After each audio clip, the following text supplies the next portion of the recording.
دليل لك دي حتى ذو الكريبل عبد الرزاق. أستاذ عبد الرزاق حتى ذو الكريبل لسود أيوة سود تقدر أبو الدين. تمام. سنيتنا هلك جاهز هلك سنيتنا دوت كوم سنيتنا واحد هبني جاهز من هلك سنيتنا. أيوة تمام. أوكي. كل دقيقة تصبرونا اللي بالهلا سنيتنا شلاب أهلا وسهلا مسنوع وهو وعليكم السلام ورحمة الله وبركاته. سنيتنا واحد هبني دور تتخارج قلنا استبده سبت أستاذ عبد الرزاق هذا أباش بهنا هلا مقبنات هلا. أهلا وسهلا دبر سالة وعليكم السلام ورحمة الله وبركاته. سنوا علام كفاس منكم يا جماعة كلكم غورورو يا هلا. شوية دقيقتين سنيتنا قد نتصبرتوا.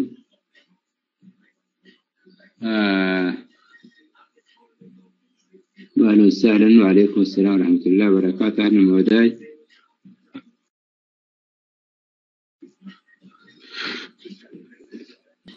يا هلا. دقائق وشوية كده قلنا استبدأ.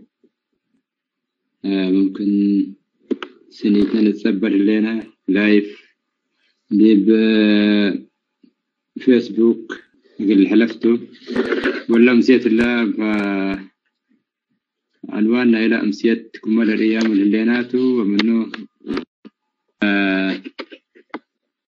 دي بالأمسية وكون لنا ندوة الله أنا دي أهلا وسهلا الموداي لأن دوت اللي هم يتبع عنوانا ومنه كمان ورقة دراسة واد على الأستاذ عبد الرزاق حول حشد شعبي حشد يعني دراستنا ورقة أوروب على وكنه الأربع الناس فأهميتنا إلى مسيرة الله ندرينا إن شاء الله كمان الأسبوع على مسألة دي براديو سأيوب كمان كفال ندورينا قد تنقلتوا لأنه يعني طالما حشد وتنظيم قبا كمان كان جهتنا لبعدته وكمان طرفنا لأورودي برتقيه شعبنا يقول شاركنا وقل تابع وقل استفيد من نسبة هلا قلوا كمان دي الحلفتو أبعبيو دي بيوتيوب قل تابعاته ولكن ممكن قلت تواصل لهلا دي برتقيه راديو سأيوب قلت تابع ولا أمثلة إن شاء الله دي ولا ندوة اللي إن شاء الله دي براديو سأيوب برنامج تقريت أبو كمان قلت حلفته إلا شوية حبرق إنها بحزينة وحنا دي بسنيتنا نتسبر اللينا سكمة واحد سكمة جاهزة اللي كل بلنا سكمة سنيتنا مثلا كوكنا قالي من تسمعنا قالي منتو دي بكاميرات لهليكا سقوم من كاميرا كرر كوكنا إنده دبا اللي بذاك قال قصيدة وقال اسمعنا ريم يا الله أنا حتى توما ريم يا الله شو هذه بنا لايف مشكلة الله بالله على ما أعتقد ف من مادات ما قدم كلاسيك ممكن ودي أقول لكم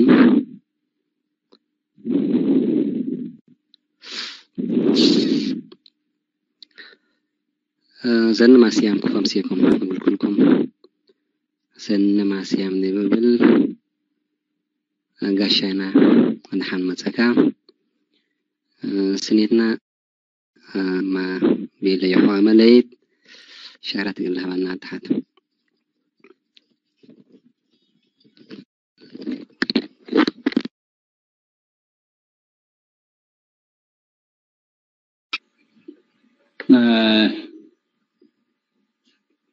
أيوة هلينا سنتنا جاهزة لكم لكوك سنتنا جاهزة لا خلاص تمام ممتاز. شير قنيدة شعرتها بنا سنتنا ممكن دي بفيسبوك سنتنا شعرت دي بفيسبوك إن شعرت قنيدة شير قنيدة يا جماعة فيسبوك بيبو دي بصفحتنا سنتنا يوهند سرقاي اللي كتبكم ديبو شير ودو قدام سنة قد تابع. طيب نستعين بقى. ممتاز. بسم الله الرحمن الرحيم والصلاة والسلام على رسول الله صلى الله عليه وسلم وبعد. بسم الله على بركة الله. طبعا يا جماعة ندينا نستبدأ ندوتنا اللي ندينا نستبدأ أول على الأستاذ عبد الرازق أول مرة تودي بالله إن غرفة دلالة اللينا دينا الله ولكن ندوت مباشرة ديبان ديبان كل يوم اللي نسلس يوم الحلفات طبعا خبر ما تعالى من إريتريا وهتو خبر استشهاد أورو من المدرسين دي مدرسة الضياء دي بحركة مدرسة الضياء دي حقوق لا دي بسجل أتو استشهد وخبر دي بكل طبعا نشور عادة وانا طبعا كأريتريين نأمر سجن لأتاكم سري فقر وفقرام قبل يعني بجنازة لفقر مسألة الحسلت ونتوقع عنا كله وربنا يرحم أستاذ إبراهيم يونس يرحمه ويغفر له ويسكن فسيح جناته مع الصديقين والشهداء والصالحين وحسن إليك رفيقا.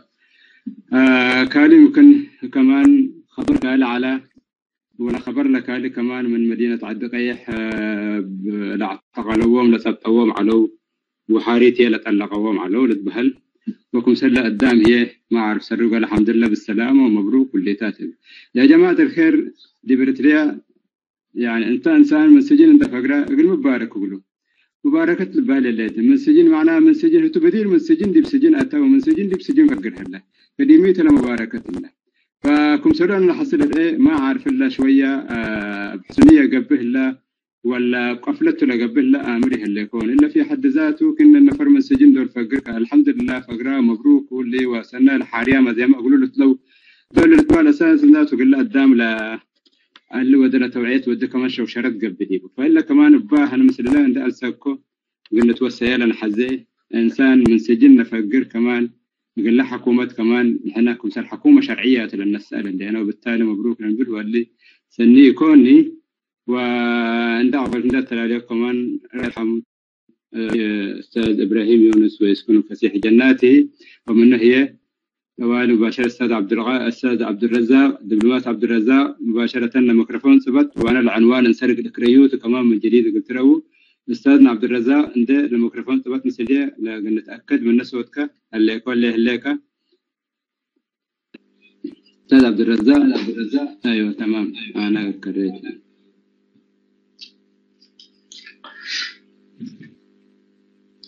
السلام عليكم ورحمة الله.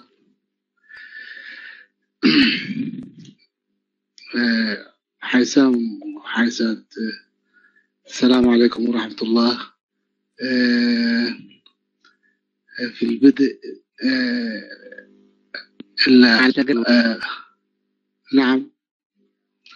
نعم سمع لكم حتى سمع لكم سمعون لكم يس. في البداية أحب أن أشكر الأخوة في إدارة البالتوك هلينا وكلكم إدارة هلينا والأخوة الحضور كلكم شكركم وحمدكم وأنا سعيد مرة فرحا لكم مثلكم قد ألتقي. وفعلا حلينا سميت الدخانات لأنه لحالت شوية ناي تشرد وناي فرتكوت وناي عدم توحد هي السمة السائدة وحلينا بالتوك أكانات وسميتات. حقيقة أنا أتقرأ أول مرة بدير كفل اللي كسر هالليكب شقابة زي يومين أول مرة تتحاجب هالليكب اللي مجال اللي رغم أنه لغة أمنيتها ولكن الحالة نفسها تعبر عن حالة الإدراك في مجالات عديدة تعبر عن إشكالية في أنه الواحد البلوقات الأساسية نوصل نقلة حاجبة قادريها الله وهذه حالات عمل بدو سايو ودقل الاثنين، لأنه اللغات الأساسية لغة وجدان ومؤثرات طبيعتها شيء أفضل أن يكون طبيعة حوارية، نقاش دائري، يعني نقاش نقاش لنسي دقمت أو هلقيت أو كيقول أمثالاته، بس من حد إن استفدنا ما نفعنا وكفو بالنقيس نقدر وكفو نضالاتنا حضارات وقل ديمقراطيات كفو أي قوي حيث ولو كهين رأيه ومساهمته باليع. بالمناسبة كما ذكرت إدارة الغرفة أنه حقيقة شعبنا مدير ضحى على ويوم ضحى على موضوع حرية وبثبات وبشجاعة، يبقى كان قانون على به ودستور على به وحقوق إنسان لي على به، كان بيبقى شعبنا وبعيدا عن الكاميرا وبعيدا عن الإعلام لاستشهد له صوته وكرنكم مدير حضارة. أنا قدام أنا إنسان، أنا حيواني، أنا من مديري كبرياء بيه، أنا إنسان قيم لبو، أنا حيواني، أنا حريتكم إنسان وجبني مديرنا هذا الكوكلا ويوم أقلع أنا انتم تودونا اللي يكون من كورة النبي لا كلمة حق لهبو بزحام أبطال بنا يوم هيني آخرهم لا يسجل اللي بطولة حقه وزير مالية يوم هيني الأستاذ إبراهيم يونس وبرؤي وواضح جلب كلمة حق لا استشهدها اللي حقيقة شعبنا بشكل دائم ومستمر ضد الظلم بطلها لنا وبثبات نادر ناينا بيناتها. احنا مثلا تزميتنا بين الناس التقريبا بحق تزميتنا، يعني ناينا شعبنا كل اللي يتوجبون، يعني شعب كل حرية لنا دلا آلاف شهداء 30 سنة بينه لضحى من أجل حرية. يوم أنت كم حيوان قبأ وكم قبأ كم بينك قبأ وين قتلك يترأيت كل الدعم حوالينا لهلا مظاهرات ودي وتصفق قبل حتى من لا سجون 24 ساعة وفي تفكروا أنا دستور هلا 24 ساعة قليل خلوا تفكروا لك إنما مدير هلنا اللي بيلايا لا يفكر نقول ارفع بينا للحالة الله والمجد والخلود تشهد للأبطال.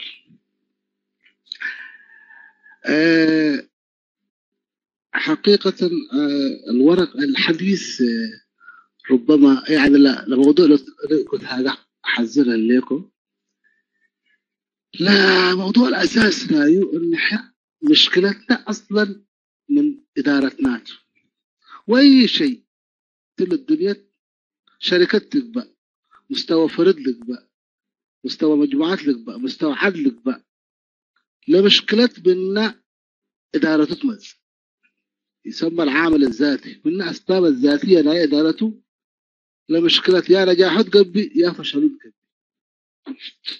احنا 30 سنة كل العامل خارج بدون ودير دي فلسطين دي إسرائيل قدامنا القطعة على دي بعرب أي حاجة بقاكم ما أعرف شنو أصدق دكتاتورنا إلى ما بدير تقب معنا إسرائيل تلم لبينا ولا تعلموا نجح فشلة من قبل هذا هيتهني إلا قالت لي بريتريا كلها ولا إلا قالت من قبل كلها ويانا أمريكا شبكة 30 سنة هذا اسمه كسب وشراء الوقت يعني اللي لا يعني القدام دائما لا لبه وتبرق اللبة لحدو خارج يتليت وده حقيقة لسبب عميق.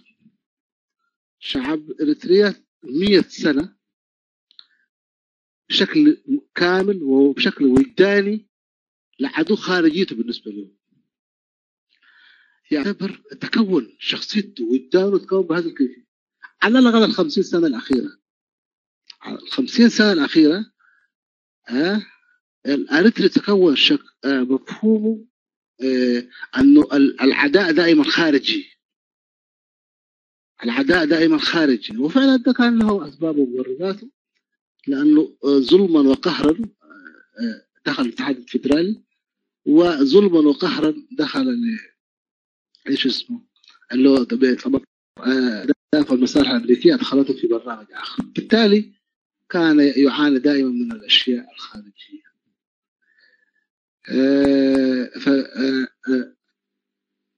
لكن انا هنا عاوز اشدد على انه الجوهر القضايا ما في بلد اسمه بلد فقير، ولكن توجد اداره فقيره. اذا كانت الاداره فقيره البلد انعكاسا لذلك يتضرر. أريد أن أقول أنه كل المراحل الماضية كانت تصدير الإشكالات للخارج واعتبار الأزمة أزمة خارجية لأسباب ديمومة الاستبداد. الكم سنوات الأولى قالوا إيش حكومة مؤقتة، أوكي لها مبرراتها. بعد كم سنة قالوا حكومة انتقالية، بعد كم سنة قالوا حرب لا صوت إلا صوت المعركة، بعدها خلقوا وهم بتاع حرب ولا سلم. كل هذه السنوات والآن من أجل الحفاظ على اثيوبيا وسلامها، هذه جملة أشياء كلها مهوتتي، يعني هي كلها ولد قبيت. الشيء الأساسي أنه إحنا لابد في مسألة السياسية نمسك بعصب الموضوع. بحكم أساسي أي موضوع يبقى نقيس بنا وبقى قضايانا بالنسبة لنا. السياسة علمتنا وأن من يريد الحرب يتحدث كثيرا عن السلام، أو كما يقال أن من أراد الذهاب يمينا يضيء إشارة اليسار. للأسف هذا الذي يجري، يعني أنه كثير عناوين تطرح للإلهاء والغايات شيء آخر. بالتالي الإنسان عليه أن يمسك بعصب والموضوع الأساسي والعزم الأساسي هي موضوع الهم.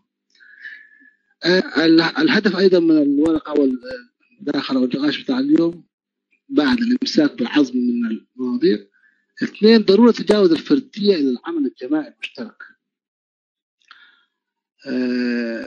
فالوعي والتنظيم يسيران جنب إلى جنب. يعني إحنا بس الشعب نوعيه ونثقفه واللي كانت ليه قد يبقى لا بد بدر اللي حفاش اللي جماهير اللي شعب القبيل لازم تمدر اللي تنظم به دي بأكانه واللي تنظم به واللي وداي مدينة تجربة بنبه يوم لأسسه موضوع يكوني ثورتنا بتعوتت واليوم تعوتت من قلبي.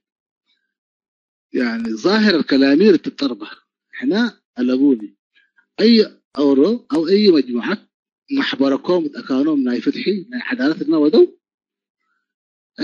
اجتماعاتهم ودوا اشتراكاتهم ودوا برامجهم مسحد ودوا ولا قد تنزيل لك بقى ورد يبقى حزب لك بقى ده شيء عام، لكن بشكل مشترك محبركم اللي فتحنا بينهم محبركم قلتنا بينهم مثل او مثل شق العوامل المشتركه. يعني النقطه الثالثه اللي هي التي ينبغي ان ننتبه الاهداف الورقه. يعني النقطه الثالثه اللي هي الفصل سيد قال له احنا كشعب اريتريا في ظل الثوره في كذا والنضالات المشتركه واللي بيصير على سنه النضال والبتاع احنا فعلا قدرنا ان نعزز الثقه بين شعبنا بشكل مشترك، والثقه كبيره جدا.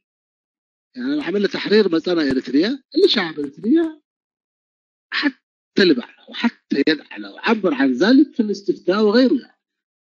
لكن هذا هلو من هلا يعلن لكن ثقة عباي لهبة حسن الظن ورطة، حسن الظن ورطة هذا بزح لثقة لا يشعبنا يبقى إدارته يبقى إريتريات الإريتري أتبال العدو دائما خارج أيوة ثقة دائما يتربوا. فبالتالي كانت الثقة كبيرة فيما بيننا إلى لحظة الانقلاب على هذه الثقة، إلى لحظة الثقة وقت انقلابنا يا حلمنا هنا يا مشاريعنا نبي يبقى ما الثقة وقت لا سنع. لكن حتى السلطات بدأت أو إدارات بدأت كل برامجها تنظيمها ولا يشعب ولا يلي كل نحن قد أنا لا حكمكم أنا لا حكمكم هي جاية سمع أنتم قدامي أنتم أنا لا أقول السمع بيناتنا إلا منا لقدام لسقطنا على الديب تماما فارتكت وأورو كاهن أنا ولا يسأل بالطريقة أورو كاهن فقد الثقة في الثاني. كل واحد من الجروبات الاجتماعية المجتمع الأفراد البداية كله دي بحد ثقتها لأنه خيانات حصلت. شعب كل العدالة دي بقى ده مو كل الأفساسات دي بقى أنا همسك وقت سلطاتكم كله بالتقبى بدي اجتماعات دي بأريافنا ودي بقرانا ودي بثوراتنا ودي مايلات دي تنظيماتنا ودي عنا ديمقراطيات وانتخابات وبلا حبينا عمل كله دي تنظيمات وانتخب هيئة إدارية وما تنتخب هيئة إدارية والصوت يرى كده اللي يقولوا على كل إن حدا كان حكمكم أنا قدام وأنتم قدامي أنتم ما قدامي إلا مو نتيجة منها فقدان الثقة فينا. عشان كده كل مجموعة كل حمسنا فرقة يعني أو روكا يعني كله بقى ما يثق في الثاني وبالتالي خلقت أزمة ثقة في السلطة وبالتالي كل واحد قرر أنه يجيبه هو. إحنا بنقول لنا زي الحمام إنه لا دكتاتور الوضعي جبنا ولا انقلاب دكتاتور الوضعي من اللي فقرنا علينا التمسك بثقافة دولة المواطنة ووطن يسال الجميع. كبير لمسل ثقافة لنا دكتاتور حنا عكس قراية إن جيسنا ثقافة دولة المواطنة ووطن يسال الجميع إن بيننا هذه الثقافة قد نحزز بنا لأن هي الوسيلة لتعزيز الثقة. إلا 3 أهداف بلا وعشرين يوم إلا 3 أهداف دول قد حزن كما بالكوان ديما الإمساك بحظ المواضيع يعني بجوهر المواضيع بدل ولد قبي ناس أنا دورك عنوان أورك الرجلنا ودي بهلوف وبل يا من وي يعني إذا ناس اللي أسلوبيته يكون إلا حدود قصيدة يترسبت الطريقة حبتنا نقفت بالنا ولا اللي يكون لما وادعنا يا إحنا شعب اللي كم أي شعب في الدنيا سلطتنا يهبوا ما في حد وكلك عشان تكون بان طريقة أفعبت نقفة ولا راسم الحدود ولا مفوض تفويض لا شعبته اللي كلها لولوته طريقة محجر فتحها ولا يتفتحها ما بعرف هتل ناس اللي أبوه ولا جدي هناك ولا ما جدي هنا يعني عملوا الطريقة الفلانية عملوا تعليم ولا ما تعملوا عملوا جامعة ولا جامعة ساوى عملوها ولا ما ساوى عملوها كلمونا عن وفاة الفلان ولا ما كلمونا بس واحد فريم من قتل يسألون ولا يسألون اللي هو أسئلتنا احنا انت من وكل كنسر خذ النقد الحكم هذا الحكام حزين ما أي موضوع أنت من حقه يترشح ليكون رئيسا ما حالته ما حد ميته حوليها بنته أبوليها بنته حدينا الدجبة مواطنين احنا وهنا لو طلعوا من حزيزات إذا كان ما فيه كرامة. اللي ترى السؤال الأساسي السؤال الجوهري نحن نريد أن نكون كمجتمع نريد أن نختار من يحكمنا 30 سنة بشعر الدام تنتهي دور حرب 30 يوم دور حرب تفكر ودور سيبقى اللعبات تقول له حدود كلام فارغ يعني مهزلة فايت حدودها ما يستحقها شعب طيب. هذا هو السؤال الجوهري برضه أيضا أنا لسه على موضوع مشاعرته يعني ملاحظات برضه أنا كنت ضايع من الخط فأقرأ على الكل. تقريبا فاقرا لك انا اشارت وديك يبل سودي بين زواسل منها كانت الديبه بادر على يعني قبل يعني 3 ثانيات قريتها. اوكي شكرا، ما مشكله. ملاحظات عامه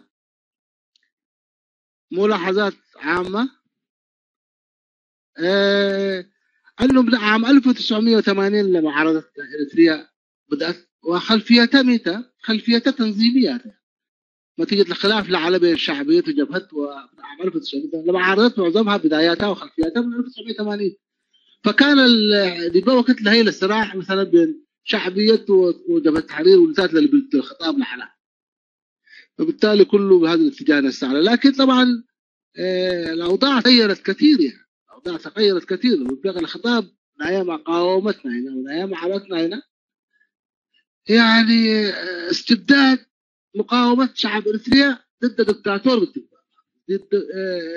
نظام استبداد. الخطاب بالاتجاه اللي يسموه. لكن كمان يا مدير انتم من سنه 70 خلاص، انتم من سنه 75 خلاص، انتم من سنه 65 خلاص، انتم ولا كده. هذا خطاب ما يمثلك جيس.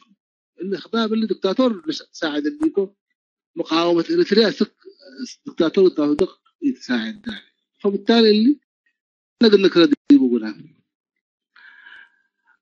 مسألة ثانية، شهداء اريتريا بصراحة ضحوا لتحرير اريتريا، حرية اريتريا ضحوا، وحرية اريتريا ليت ايكوني كمان. اللي شعب اريتريا سيد قراره اللي سيد نفسه اللي ودي وطن ديمقراطي اللي مبر جلاب اللي لشهيدنا اريتريا استشهدها. واللي هذا من فراغ يكونيني احنا ده الدام حياي هلا مؤتمرات لحضره وقراراتها ومؤتمراتها كمان حدث الليل ومرتة.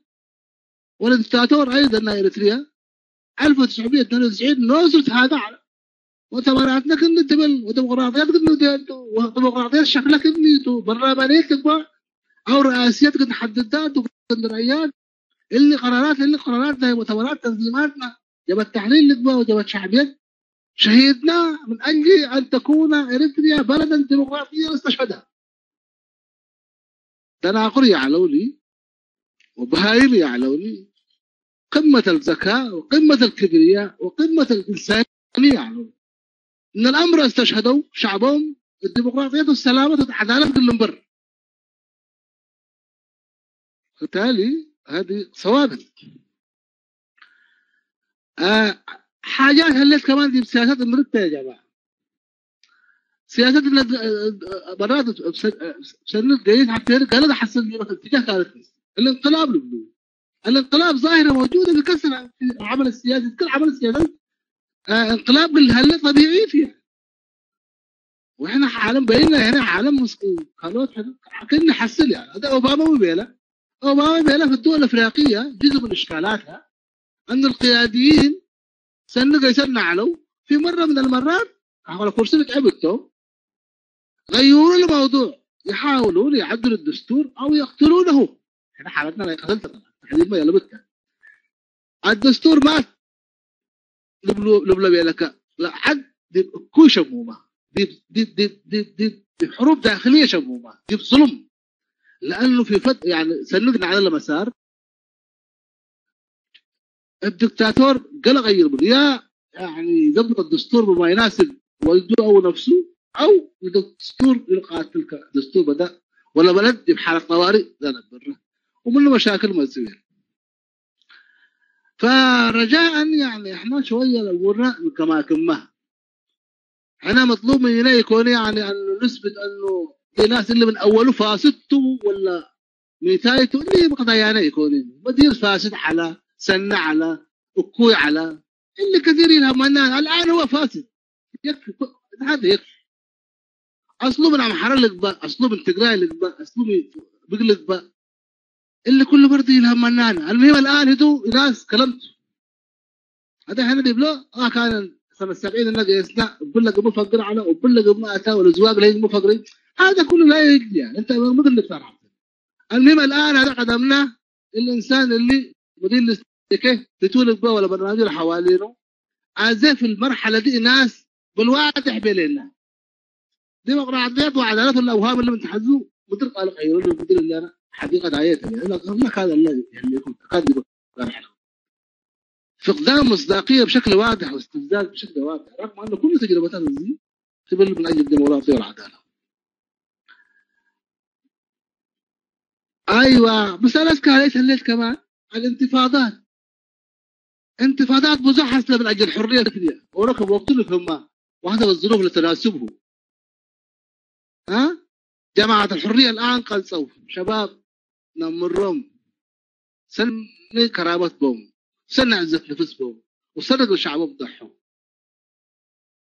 ادريس احمد علي طه استاذ الفاضل طه منور مجموعه من الشباب جمع كمين جيلاني وبقيه رفاقهم ناس انقياء كالورد ناس انقياء كالذهب ناس انقياء كالثلج الابيض حياتهم في كف عفريت من اجل حريه اريتريا ودواء. تفرقات عنصريه الامر تفرقات قبليه الامر تفرقات اقليميه الامر بنزاهه ونقاء بينهم من اجل اريتريا. لكن اريتريا شافوها ملخبطه اريتريا شافوها فيها عنصريات اريتريا شافوها فيها ظلم. فقال الحريه الان شتف ابلوان في ليله ظلمه وكان مض. ما تجد تزاود لي في اي عناوين فرعيه ينشرها عنهم بروباغندا النظام. يعني القصه هي النظام اللي نشرها انفاسهم نكتوا يترددوا مع عرض النبي الكريم. ثم جاءت قبلهم وبعضهم انتفاضات كثيره. هنالك مجموعه الكادر العلوي للجبهه الشعبيه قال نطبق الدستور الذي تعهدنا عليه قال نطبق دولة القانون. قالوا فلنجسد ما قاله ميثاق التنظيم قالوا ما نجسد أحد شهدائنا. قال بيلو يا أخي احنا لمؤتمرات لقرارات لا مؤتمرات بدنا ننفذ ما صار هنا ولا مؤتمرات بدنا اللي شعب اللي بحريات قل تحكموا سلطات الشعب اللي تحبها الامور نسلنا تقيس باتكوا باتراوا بيننا اللي يقيس بقى فقد نسيطر على الليل والدور هابت وارواحها هابت. ممكن ترتيبات معينه ولا الشعب والكادر بتاع التنظيم واللي كله بيصاب على. ولكن ثقافه التنظيم نفسه مشكلات على التنظيم ذاته الجبهه الشعبيه داخله ضمن ظروف تاريخيه نضاليه معينه في الميدان. خارج التنظيم لا تنتقد خارج التنظيم ما تنتقد خارج القضايا تناقش داخل عروقه التنظيم بينهم. كل برامج على بميدان بكذا فعلت لا تدري السنه. ممكن التنظيمات لمدير التنظيمات الكالي مجموعات المجلس معينه اذا ما عجبهم موضوع معين فقروا برا وحدد ناقشوا مجموعات ثلثي اعضاء التنظيم والقائد ورقت التنظيم قبل له وتمروا ودوا اجتماعات لكن شعبيات لا برا الاجتماع ودوا خاين مدخل. فبالتالي مدرسته تفضل ساعه حديديه ويمكن لها كان ما يبررها في حينها خاصه مع صدق العمل والتضحيات والتفاني الملحوظ وكذا. ولكن استخدام هذه المنهجيه لقتل التنظيم نفسه اشكاليه كبيره على كل. هذه مجموعه انا اتكلم عن المجموعات قبل ما يريم دي الموضوع.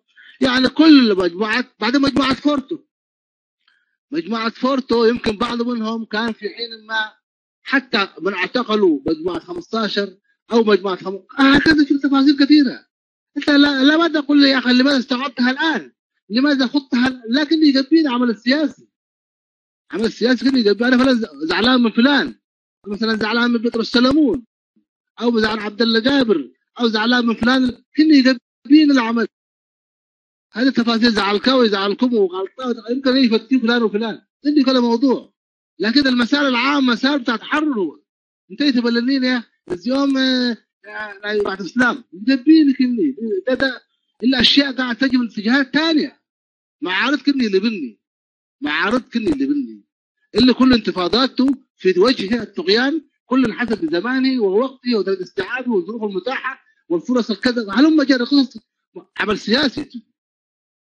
بالتالي انت ما ممكن توجه لي مجموعه فورتو ضد ضد 15 او مجموعه 15 ضد فورتو، او تقول لي كمان احنا ما عارف كده ومثايبنا والكل يقبيني. هذا كله انتفاضات في وجه استبداد، انتفاضات في وجه استبداد. لكن اللي كده حركهم انتم لوكلا يا استبداد او لجاهل جاهل. يعني لو الموضوع كله مثل شيخ الريو او مثل استاذ الريو او مثل عمة الريو، لكن منهج كده. بالتالي هذه الاشياء كلها تراكميات. وهلم جرة يعني عندك اللي هو انتفاضة اخرية، هي انتفاضة وطنية متكاملة الاركان. ما تقعد تحشر لي في حي ولا في ديانة او كذا او كذا، وبعدين ما تركب على طول الموجة بتاع القصة التي يرويها النظام يقبيني كلمة. ها النظام من فورته كلها كل عبارات بيننا لناس النفر، لا دكتاتور نفر بيننا اللي نفسه قتله. والعبارة الثانية إيز يوم بقلاع التعبابير، مين قلاع التعبابير إلا بقلب الشعبية ودمها ولحمها. قلاع التعبابير يعني حاجة سخيفة شديد يعني. ويمشي يبعث في اتجاهات كده كنسية وإيش إن الزيوم قال هتو كده اللي واحد ويرسل بعدين الناس يقول الزيوم مع المصطفى فين شعبيتي هبوا كل حروحهم كل حياتهم وتفاصيلهم. يعني انا شخصيا قد اكون ما مرتاح من اكس واي، ده ما قضيه، هذا ما قضيه. انا قاعد اخوض مقاومه معارضه بافق برؤيه. فما يعني ما تدخلون في تفاصيل هي بالنبي لي وحمد الشريف كنت بهلا وكنت بيلو وكنا ودق الله استاذ ده يغبيني كني ما كني يكون شغل شويه لحق اللعبه اللي كل طابور اورطه بحثا عن الحريه وكفى نقطه. لكن انت تقعد تحرك هجوم اللي صواريخ لا توجه وصواريخ لا يوجه. هذا كلام عجيب. على كل اللي كل مسلسل او سلسله واحده ضد الدكتاتوريه اللي الابو عاركنا جبهتك تتامر بها ولا كل دفعت له خابط له يدبيني. يعني هذا كلام ما يخدمش. اي كما وكان في نقطه ثانيه كمان من المرحله انه ما في ليس مفيدا نضيع طاقاتنا في ان الدكتاتور كان فاسدا من البدايه ام تحول اخيرا. هل هو من كده ولا هذا كله لا يفيد. لا هم انه فاسد الان يجي تغييره. وبعدين كمان ما بالضروره يعني عشان يكون اليوم هو فسد يعني يكون فاسد في اليوم، ما بالضروره قد يكون صح قد لا يكون صح. ما نضيع وقتنا في هذا. يعني قد يكون مثلا لو واحد كان سليم لكن ارتكب خطأ فاضح، عشان يعالج الخطأ ذاك يرتكب مزيد من الأخطاء، يرتكب مزيد من الأخطاء ومزيد من الأخطاء إلى أن يصل به الحال أنه يبيع الوطن ذاته وكل هروبا من الخطأ الأول. ايوه بقى في نقطه برضه ملاحظه ثانيه انه الانسان بصراحه ما ينطلق من مشاعره فقط. يعني الاريتري طبعا ما ممكن يعني يتصور انه في اريتري يبيع البلد، لا هذا مشاعر خاصه. وما في اريتري كان في مرحله ما يتخيل بعد هذه التضحيات الكبيره انه في اريتري يجي يعمل فيها انا خلقتكم. ما كان في اريتري بيتخيل منظر زي هذا. ده كله من حسن نيه. واحد ما ينطلق من عواطفه الخاصه وكذا. الدكتاتور دائما اي دكتاتور قراراته غير عاطفيه، ينطلق من الغايه تبرر الوسيله. فمن اجل فالدكتاتور الذي قام من اجل سلطانه تشريد ابناء الوطن ودمر اقتصاد البلاد واخفى احراره وابطاله كل ذلك من اجل سلطانه، يعني ما في اي وجه غرابه انه يتماهى ايضا مع اطماع التوسع والنفوذ الاجانب. مش طبيعي، لانه المحور ما يسير حالته هي قرارات غير عاطفيه حاسمه هدفها الانتصار للانا. بالتالي كل شيء ما عدا الانا يذوب. ايضا في ملاحظه ثانيه، حده نابلس هنا في ثقافه حده نابلس وحده نابلس هنا. يا اخي حده نابلس هنا يمكن في بيئه ما في ثقافه ما في زمن اللا تخصصات كان له معنى، له كان معنى. آباءنا وآباء آبائنا وآباء آبائنا نتقسوا ويقولوا هو لك حدة نابلس. صحيح هذا الكلام، لكن في عصر التخصصات والتعقيد هذا العالم المليء بالتعقيد عايز تخصصات. فحدثنا لقيت البلس في غير مكانها قد تكون كارثة. نعم الإنسان من حيث القيمة يتساوى إنسانية مع الآخر إلا متى وفي صندوق واحد. أما في التخصصات فلكل مجاله. حدثنا البلس يتبلني عند الحديث عن توصيف نظام دكتاتوري لا بد أنه قلع صعبة قد تقبع بقى شوية أمر الأنظمات قوات الحكم ميت نظريتها كما علاقة بالذي بعالم فيلمنا عادل إمام رأي أنت الزعيم ده اللي رأي أنت كل الأنظمات تريد حتى تقارن عنا أنت. هل يمشي معاها فلسفة تقسيم المجتمع؟ هل أنه أنت تتقاومها كيف متابع أنت بالدنيا اللي كله قلة أمر بو بيبقى حياتنا عشان يفيدنا يعني.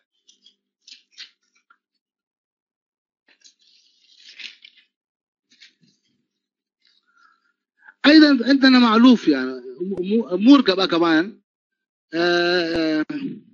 يا خلي بقى هذاك ممكن اللي بالهلا مدير ما كان اللي بالعلا واللي قمنا موقفك عيالا مدير ما موقفك على هذه يا اخوانا بديهيات الدنيا ان التغيير سنة الحياة التغيير من ضرورات الحياة وفقا للمتغيرات الأخرى. فيعني مدير كنا اللي بالعلا وهذا هو كنا بيلا إلا اللي بعالم السياسات يتقيسني لأنه السياسات متغيراتها بس متغيرات حدث دي بقى ما عليه بطلع عليهم باطل قبلي أو بطلع على باطل على يعني تتغير وتحرس من اللي بالعلاء سعيد الحجاي فورت العرض شعبية بحضرة النبيلة من اللي بالعلاء محمود شريفه وحير الدرة ولا جماعات المسؤولة عليه حتى عمل لها دي بقى السياسة تحب تطلع فيهم يعني ده تغيرات أوضاع لأنه الإنسان بالآدم تغير. فدي بعالم السياسات فلان ودير كنا على وده كنا بيلا وده كنا ما يمشيش معي. اللي بدكتاتورنا إريتريا كموت الأمر حالتنا الأخيرة حالة سيئة للغاية أسكف فيها معزول نهائيا من الكون ومن الشعب الإريتري قبل الكون. اللي حالت دي بنا على قبل حتى ظهور الناس اللي يسيبني يمزع أمامه يدلوا على هنا خيار اللبنة لا بد مثل الدول اللي حوالينا اللي آخر يقاوي كنا. ففي المرحلة ديك والدايوة ده أنه يبقى له مخرج لقبيله مثل اثيوبيا ودول اقليم وعالم قال اتحد بدر شبه اللي والداي اللي رسمي شبه استسلام لرغبات الدولة المحيطة أشبه بذلك تماما. لكن هو كالعادة يعرف يلبس يكتسوب فحاول يخرج بمظهر أنه هو متماسك بخياراته فكله موضوع بيله. أول شيء بيليو أنه أنا بيلا كم رأيكم يا جماعة بيل هذا هو خيار الشعب يعني بيعمل له ناس رئيس وزراء دكتور أحمد حمزة السياسي حتى متركزة يا هو اللي قبها اللي تقول لكم انتاتكم استقبال الشعب الإريتري الدكتور أحمد خير الرد لما يريده الشعب الإريتري واللي هي قال لا هي خبيثت. الشيء الثاني بيلا يهو أنا فوضت وكلنا وكيل بقول لناس اللي دكتور أحمد البهل وكلكوه إلا كان إلا عد اللي راح وكلكوه بيلا وبيلا لا وكمان موسخة دي بقى هو هنا شعب أور هنا هو الشعب هنا اللي هي أولا شعب إريتريا حق فقرة وفرحة واستقبال أحمد أخوة شعب إريتريا الترأس حتى حيث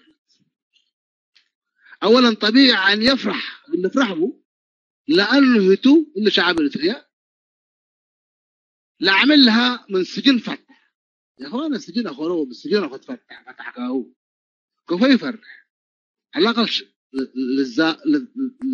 لتنافر برا فقر شوية تنفس وآماله تحبه سأيوبه بالزح كالي كمان أخوة من السجن فتح كالي مواد لا نبرا واللي كله حصور قبل يعني يرخص ليه والأشياء ده كله يعني بأسعار رخيصة ونسا كالي كمان لأجنيته بالله عبوديات عسكريات ونايلي بالله لا أقل ولتون وجنوه وكل عسكرات وجيش خدمة ومسخرة والذي منه اللي جناهه على الأقل ما يورد له كالي كمان اللي آلاف شباب الهبادي بحدود يترسب والريانات تأمر والسلامات قبل وكمان اللي كل حقول لي كله دستور لا بسبب إلا حدود وبسبب إلا سلام لتبال بعضنا على دستور يطبق له وكمان حريات وسجناء وفقروا اللي يدل كل ترأي دباء مثل ناس عشان كده بيقولوا يا سلام اللي هذا كله بوصور على دستور بيقولوا دستور حدود رسمه أسرعنا حدود رسمه ما بعرف شو يدوب حدود رسمه عسكرنا حدود رسمه هذا هي بناس هي بيلا على حدود رسمه أي حدا وداخل بيلا وأنا مبشرت كل شقة والكوخة بيلا بقول توقع شعبنا يتوقع هذه الأشياء كلها مسجل الطلاق لا يتحرك بجنيته عامل اللي قبي ما بعرف شنو حدود رسمه اللي يدوب لكن سلام واللي كله بح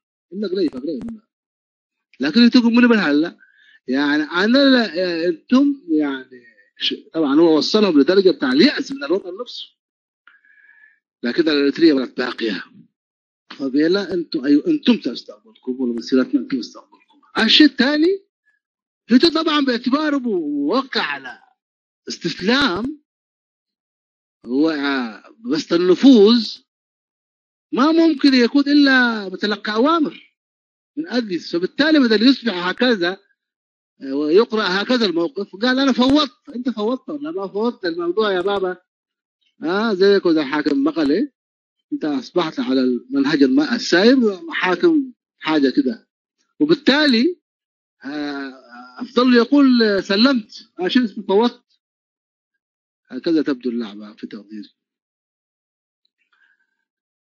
ايوه برضه النقاط حاطين حاجات كالي انا عناوين متباينه تماما مثل نقاط ملاحظات شيء اللي كله سامحوا ورينا عنده الاراء وكذا وتباينها وما شابه ذلك هي حاجه جميله وسنيتها بس حنا اراء سنيت يعني انت من جد تستفيد وانا من كان استفيد من حدا من السور هي اما راي اورو اللي يقتل الحياه ما جميل وبالتالي وكمان طبيعي ان الواحد يتباين في ارائه عندنا من اعمار مختلفه ومن تجارب مختلفه ومن مشارب مختلفه ولكن ما عرضه أيضا تعبير عن الرأي وتعديد الرأي لا يعني السباب والشخصنة والعناد واللي ما يعني لكن الآراء الكثيرة الآراء اللي بزعل صلاة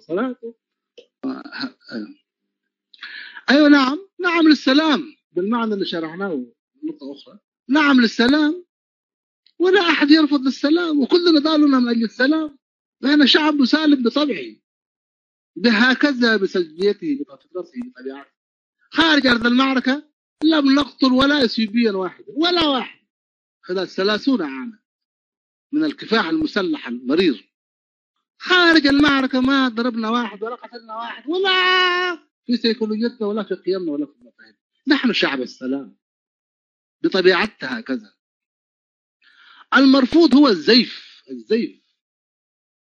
والمرفوض هو الهروب من هذا الشعب واستحقاقاته عن شعارات وهمية المطلوب هو استحقاقات السلام الحقيقي اللي بدنا نحققه إقامة دولة العدل والقانون هو عادلها واقعي الذي حتى البيت الواحد ما يعيش في سلام. ناهيك بلد متعدد الأعراق والثقافات وكله إيش والديانات. البيت الواحد من أبو وأسرة وجنيد انبلع عدالته بسلامات يقبيني سلام تحزنت عدالته عدالات قد بس حكم شعبها. الله كنية الأمور ببساطتها يعني. أيوه فبالتالي هذا ترتيب مسألة ثانية يا إخوة، نحن كشعب أيضا في الجانب الآخر شعب ده في غالبيته الآن عارف حقيقة هذا النظام بكل ما تعني الكلمة، والقطاع الأوسع من الشعب الإرثري اليوم بشكل وآخر وعارض رافض لهذا لأنه ما من الظلم فيه. أنا حكمكم يا قتلكم لكم من قبل اللي أورد لك يا أخي أنا قدمها عدوكم خلاص سرير عراسنا يموت أخو وليد الهبات. الله والقتل هيبقى كيف؟ هذا شعب 4 أسرات كان 4 شهيد 3 شهيد قرآن شهيد عندنا القرآن أنت والقتل تهبط شيء يعني بيصير الغضب حاجة مستفزة قوي يعني. وبالمناسبة اللي موضوع ولده ما ولده يوم يكون بدأ منذ الزمن يعني. أنا أعرف دي بالله مسأيه مرات دي بعد لا دي بقى شقاء كم دي بالله حمس أيوة دي بقى ودي ناس لقزاز ولا تقول سلامات ها وجنا وروح تشتغلوا منا جنتين ناس وأعرف لا مشكلته دوبس الحد ميت ها لقينا اللي عربي الأمر ولا هي إنجليزي الأمر والله عجيبة. وعمر بس يا قبيلنا يا لقاء ورد يا سياسي شنو انت تحكي عربي ولدك ما يحكيش عربي ليه بليه؟ لا احنا عملناها في المدارس كلها اللغه العربيه من اولها لاخرها ندرس العربيه. لا ما قاعد اسالك تدرس عربي في المدارس كلها ولا لسه؟ ولدك ده ما خير ما يعرف. لا قاعد ادرس بدل ابتدائي احنا بدل ابتدائي اول فصل لغايه اخر قررنا يقول لك يكرر له الكلام. قال له والله ما ادريش مدارسكم عجيبه والله. قال ولدك ما يعرفش مدارسكم ندرس عربي. فخليته يعني من زمان كان يعرفه بالبتاع عشان يتطاولنا زياده لحد ذلك السنه لا زياده لموضوع سنه اساسا ما اثبت ايام. هو مديره جناه كلها ابوه حاجه تقرف قوي. ايوه عندنا مسائل ثانيه يعني اللي شعب لا اللي معارضات لا اللي شعبنا اللي يتنظم تغيير يمثل تغيير بس يمثل تغيير شعب نظمه كم مدير لقبل على شعب يتنظم بغض النظر يعني انتدي باي تنظيم اللي فيه بارتتاي يعني هنا مقاومات دبنا لكن احزاب سياسيه واللي يبقى يسوونها اللي كدستور يسمح لك اوكي. يبقى خرطوم السودان من اللي احزاب وتدد بلد دستوريه اوكي. لكن عندنا كنا يعني حسابات حطتها ثم حنا ولا اللي بيقول يا اخي يعني حتى يكون حريتنا قبل اللي تقدر تركب الباص من اسمر اللي بيكرن هنا بس رقم حريتنا يعني حتى هنا دار احنا نقدر نحكم لصالح مننا حكم اللي قبالي انت ربي حاكم ولدك قلنا يعني شيء عجيب. بالتالي اللي شعب اللي برا هلا ورقد الحزب اللي قبال متايل قبال برضو مجتمع مدني لكن كله مثل الحد محبركم ولو دو حتى يعني مثلا بريطانيا هلا كلهم بمختلف مشاريع التنظيميه والمدنيه والإتاف لكن حتى محبركم لو دو مثل الحد تحت المشترك بتاع حقوق الانسان والمشترك بتاع اريتريا ذات سياده واحده والمشترك على انه ان البديل بكره يكون دوله المواطنه. هذه خطوط مشتركه كافيه جدا ما نقعد نكتر اوهام واحنا قبائليين نختلف ما في قبائليين نختلف ولا حاجه. احيانا الانتليجنسيا يعظموا اشياء عشان يبرروا سلوك الانفراد. كل يكون ان شعبنا متداخل قوي وشعبنا طيب قوي والله يعني مش انا خلاص تفرق قاعدين نتكلم. اذا دي مدرسه غريبه ما مدرسه تباين قبائل وتباين اقليمات لا الرؤيه نفسها تحكمها بعض النخب بشكل سلبي جدا. انت يا اخي وفر الرؤيه بتاعك كلك تجتمع في اطار كذا. صحيح انه التغيير في النهايه من الداخل هو هذه المسلمات، التغيير دائما من الداخل الحدث، لكن الخارج هذا يدي امل، يدفع معنويه، يبلور فكره، يحرض شارع، ينظم نفسه، يخلق امل، يدعم كذا كذا، كله متكامل هو. لكن اصل تغيير العودة منتو تغيير لو جفر كهلا بدل كم انتو المحتك بيت. اما برلمانات كذا بوهم الناس بوهم ورانا وديك برا. انا قلت بطلعت الحكومات لا انا بطلعت بشواطئ الرجيم اذا بيني لا برا انت حد يتودى دورك بس داعم، لكن انت ذات مهمه وطنيه هو. فبالتالي مقاومته دي احزاب كان بعدين الا من الصدق وتمم احزاب كاف غير برامج كا ده حاجات متنافس عليها. لكن ادي حاله السودان تحدث الحزبي وحديث كده وجرائد ومجلات وحزبنا يقول وحزبكم لا يقول، قد ما ترف ما في مكانه وما في مرحلته، ومضيعه لقضيه القضيه الاساسيه للمواطن. فبالتالي اتمنى ان تكون المرحله القادمه مرحله ادماج الشعب في الحراك المقاوم من خلال تكوين جاليات للعداله والديمقراطيه. والان المرحله التاريخيه مرحله مفارقه من بلويتها، تقاطع، مرحله تقاطع. ليه؟ لانه هنالك خط واضح لا لبس فيه، هنالك خطر حقيقي شاخت كل مبررات الدكتاتوريه، شاخت، انتهت، تعرى تماما. العداء مع الشعب الاريتري وصل مع الدكتاتوريه الى اقصى درجاته، ولكن الدكتاتوريه دائما تخطط بما ينجيها. انا صراحه لا اخفي عليكم كنت اتصور تماما انه الدكتاتور في اريتريا سيدخل لعبه الانظمه المماثله، سيدخل لعبه الانظمه المماثله مثلا في سوريا، في مصر، في كذا. الانظمه قاعد تدخل الموضه بتاع انك تعمل لك دستور على مقاسك وبالتالي تسكت كل اللعبه، وبالتالي تراهن على صندوق طيب اي دفره، طيب باي طريقه، تعمل اي حاجه طيب كده وتقولها دستور جبناه وكده وعملنا كده. لكن يبدو ان السلطه الدكتاتوريه في بلادنا وصلت الى انقطاع امل من ان الشعب الاريتري حتى بالتزوير يمشي. يعني العداء وصل الى درجه لا تطاق. اذا كان هؤلاء مدرسين بتاعنا بتاع مدرسه يقتلوا هكذا لانهم قالوا لماذا لا ندرس يوم الجمعه؟ لماذا لا ناخذ اجازه مثلا؟ او لماذا لا ندرس بما نشاء؟ او لماذا تاتون الى مدرستنا؟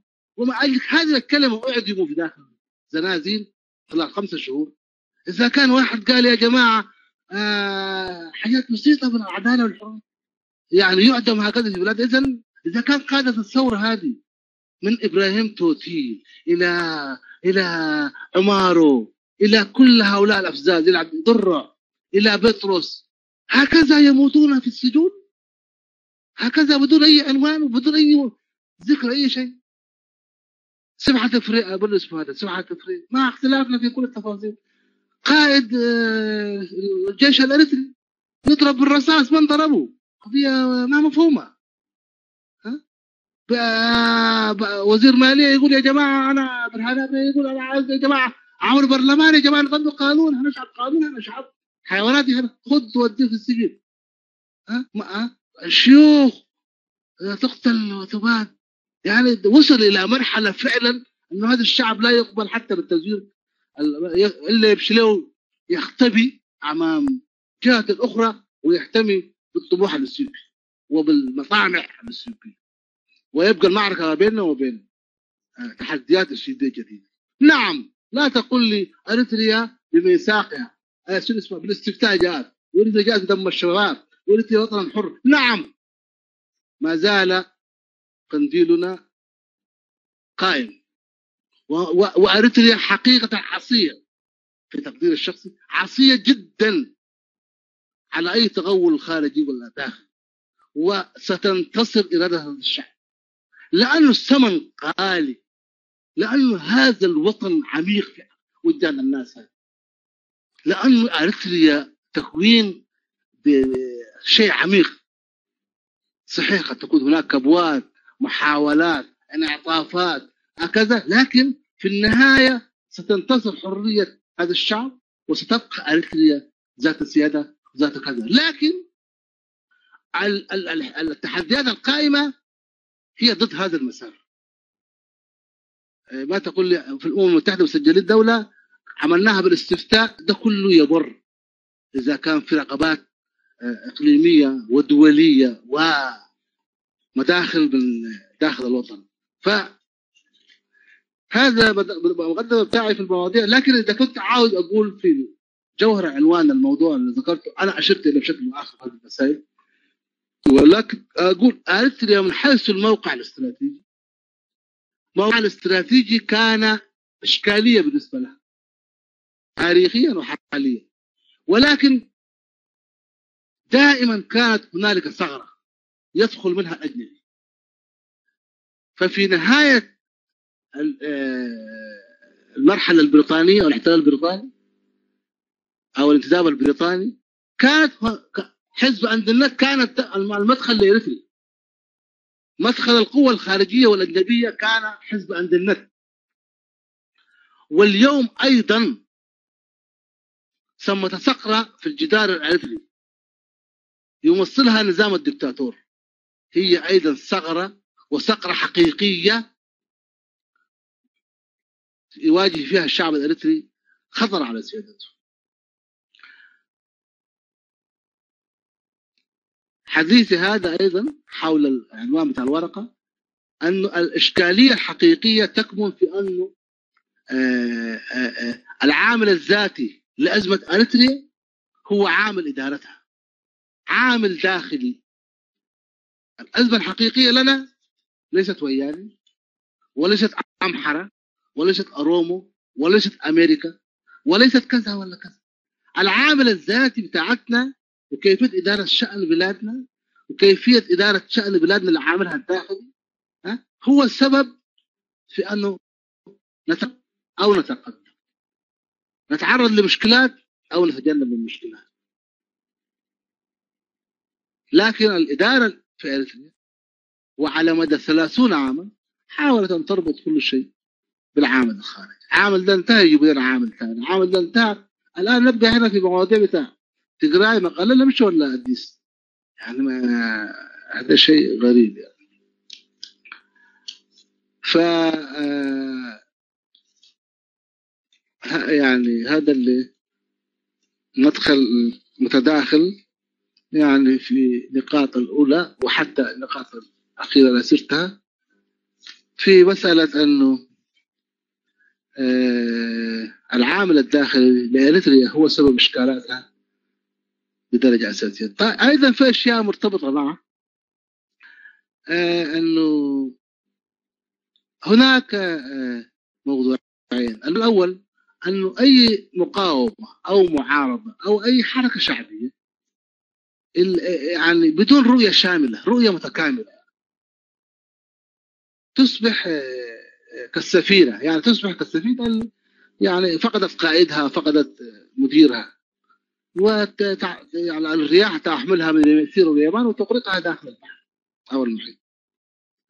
فبالتالي في كل مشروع، حتى مشروع استثماري أو مشروع تجاري أو كذا، لازم أن يكون في رؤية شاملة تحتوي كل التفاصيل، ولا حتكون شيء متضارب متناقض، يعني ما يمشي مع بعضه، يتضارب بعضه البعض.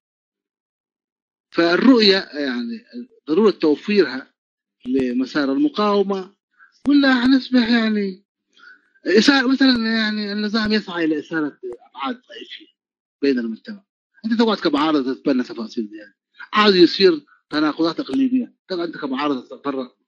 مثلا عاوز يصير قضايا شعوبية، يعني مثلا تقول النظام ده هو من إقليم كذا كذا كذا كذا كذا، هذا لا يفيد، هذا لا يفيد المعارضة، لا يفيد المقاومة، لأن المجتمع حيحول معاركه من معارك ما بين شعب واستبداد، ما بين قوة ديمقراطية وقوة قوة استبداد، حيتحول إلى صراعات شعبوية داخلية. وإليك تجربة سوريا وغيرها أمثلة يعني. وكذلك حتى على البعد الطائفي، كل هذه التفاصيل اللي هو ادخال الشعب في معترك انقسامات أخرى يؤدي إلى خدمة الاستبداد.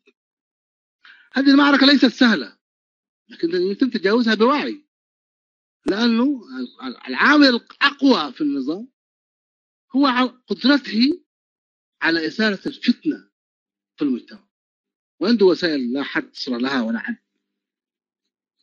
العنصر الثاني، ما فيش شيء مضر لمجتمع ومسيرة مجتمع ما نحو التقدم كضرر التشخيص الخاطئ لأسباب الأخطاء. كضرر التشخيص الخاطئ لأسباب الأخطاء. يعني احنا صراحة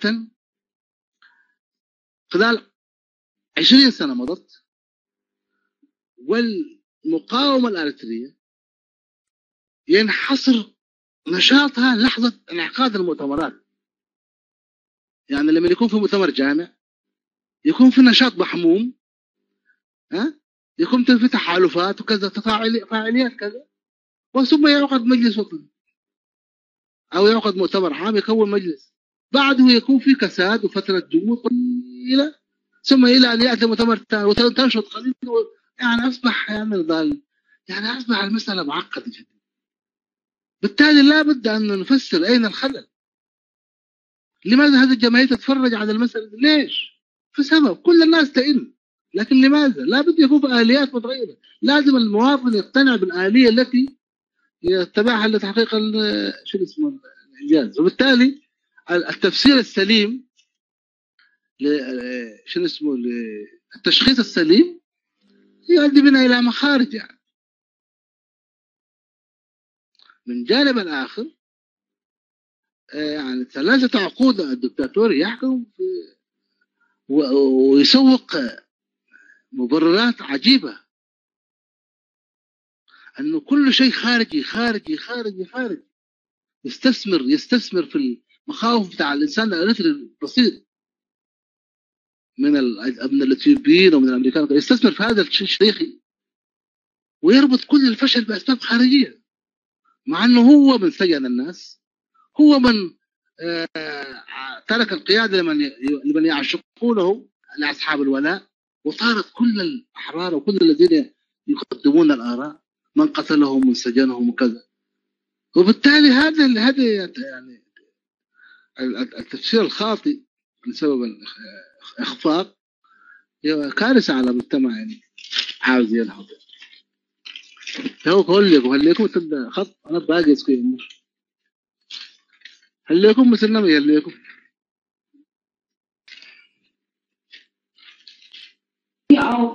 قدام هلا عبد الرازق استاذنا. نعم هلينا كلنا هلينا. انا اسف شويه لو جرتني اللغه الى حوامل اللغه، انا اسف يا جماعه. حبيت اشارك بالابكارات اللي عندي. التقرا شويه صعبه. واسل سن الليك واسل سن. الله يبارك فيك. شكرا.